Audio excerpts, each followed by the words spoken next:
আপনাদের সামনে বক্তব্য রাখবেন ভারপ্রাপ্ত চেয়ারম্যান জনাব তারেক রহমান। বিসমিল্লাহির রহমানির রহিম। আমি মরহুমা বেগম খালেদা জিয়ার বড় সন্তান তারেক রহমান।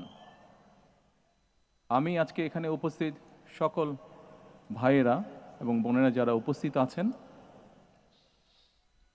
মরহুমা বেগম খালেদা জিয়া জীবিত থাকাকালীন অবস্থায় যদি আপনাদের কারো কাছ থেকে কোনো ঋণ নিয়ে থাকেন, দয়া করে আমার সাথে যোগাযোগ করবেন, আমি সেটি পরিশোধের ব্যবস্থা করব ইনশাআল্লাহ। একই সাথে উনি জীবিত থাকাকালীন অবস্থায় ওনার কোনো ব্যবহারে, ওনার কোনো কথায় যদি কেউ আঘাত পেয়ে থাকেন, তাহলে মরহুমার পক্ষ থেকে আমি আপনাদের কাছে ক্ষমা প্রার্থী। দোয়া করবেন আল্লাহ তাআলা যাতে ওনাকে বেহেশত দান করেন। আসসালামু আলাইকুম।